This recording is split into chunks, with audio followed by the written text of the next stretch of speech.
Avertissement. Pour ce balado, je pars du principe que vous savez déjà ce qu'est un budget. Si vous n'avez pas vu le balado le concernant, je vous recommande fortement d'aller le regarder avant ce balado. Dans ce balado, je vais vous expliquer comment bien utiliser une carte de crédit.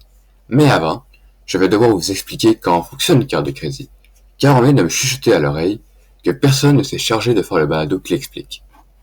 Alors, pour faire simple, une carte de crédit vous permet de payer avant d'avoir l'argent nécessaire. Je m'explique. Quand vous payez avec une carte de crédit, un institut financier paye via votre carte de crédit. Vous obtenez alors une dette envers le ou les instituts qui ont payé vos dépenses. Lorsque le jour de paiement de votre carte de crédit arrive, si vous avez un crédit à rembourser, on vous demandera de rembourser votre crédit. Si vous ne remboursez pas le crédit au complet, il y aura des intérêts à hauteur d'un certain pourcentage de votre crédit restant selon la carte de crédit que vous possédez. Par exemple, vous avez dépensé 200$ sur votre carte de crédit ce mois-ci et votre carte de crédit a un intérêt à hauteur de 20%. Vous décidez de rembourser 180$, sur le 20$ restant sera alors calculé 20% d'intérêt, ce qui équivaut à 4$, et l'intérêt sera ajouté à l'impayé.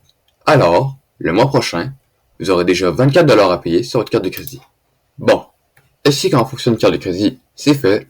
Je peux maintenant passer au sujet principal, comment bien utiliser une carte de crédit. Il existe mille et une manières de bien utiliser une carte de crédit.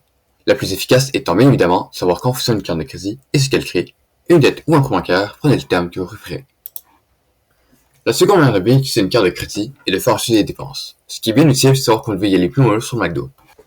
Pour ceux qui ne l'ont pas compris, suivre des dépenses est une option sur votre carte de crédit, savoir combien vous avez dépensé avec votre carte de crédit et pour être averti quand vous êtes proche à la limite, que vous êtes fini ou que vous l'avez dépensé dans une catégorie car vous pouvez trier vos dépenses. Par exemple, vous aimez beaucoup manger au restaurant. Pour éviter de trop dépenser en restaurant, vous avez créé dans vos dépenses une catégorie restaurant où toutes les dépenses au restaurant sont notées. Vous avez également mis une notification qui apparaît pour prévenir lorsque vous avez atteint 80% limite que vous avez défini. Grâce à ceci, vous pouvez manger au restaurant sans trop vous inquiéter de dépenser car vous serez averti avant que cela n'arrive. Le dernier conseil, car ces 3 conseils que je vous donne englobent plein d'autres conseils plus mineurs, est d'avoir une marge sur votre carte de crédit.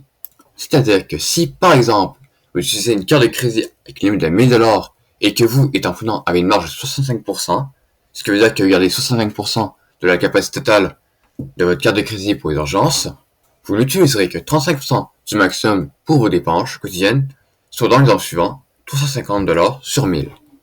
Si quelqu'un s'était chargé d'expliquer comment fonctionne une carte de crédit, j'aurais pu entrer plus en détail, mais le cours tourne à sa fin, alors salut!